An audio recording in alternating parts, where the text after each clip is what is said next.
Hi there, this is question 2 from the higher Unit 3 paper for Edexcel in June 2012, or actually it would also be question 17 from the foundation paper. £500 is invested at a simple interest rate of 3% per year. It's important that you understand the difference between simple interest and compound interest at this point. Simple interest just means that we're going to find 3% and we're going to add it on each year, that same amount. And with compound interest, you'll need to find 3%, add it on, and then find 3% of the new amount. For compound interest, if you were finding how much it was after 1 year, you times by 1.03.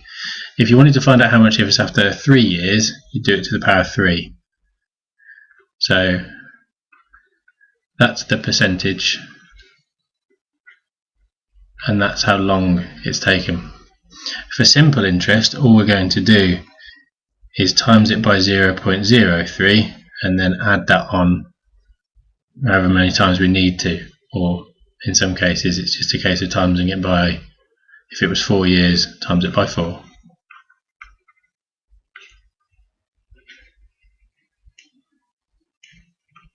Let's put that into practice. So we want to find 3%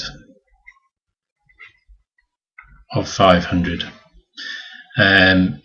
Obviously 1% is 5, so you can probably see that it's going to be 15, but just to be thorough, convert it to a decimal, do the calculation, and we also get £15.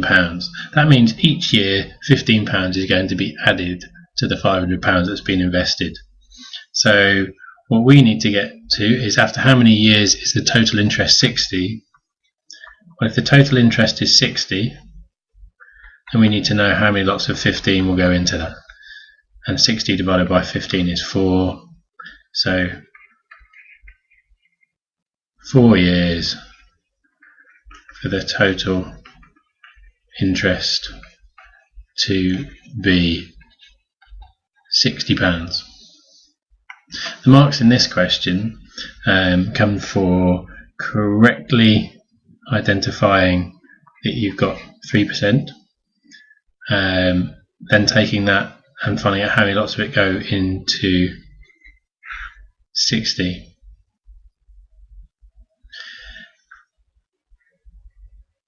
And in fact, my apologies, there are 2 marks for that one, for finding out the percentage. Because if you found 1% and then times it by 3, that would count as the 2 marks. Just out of interest, if it was a compound interest question,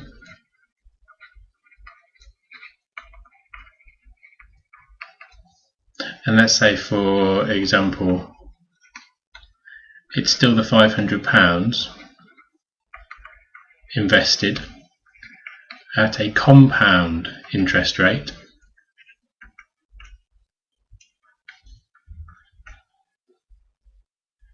of 3%, and the question would ask you a time period, or it might ask you to work out how many years, in which case you have to just do the calculation until you get to the appropriate amount. But for this particular one, we'd have to do £500 and times that by 1.03, because that's a 3% increase.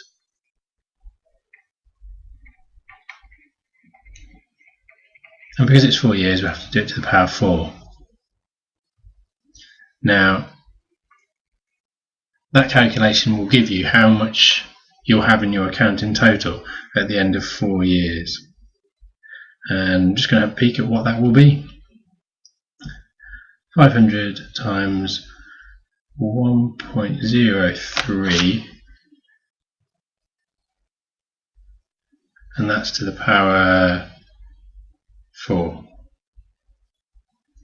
And that comes back as 562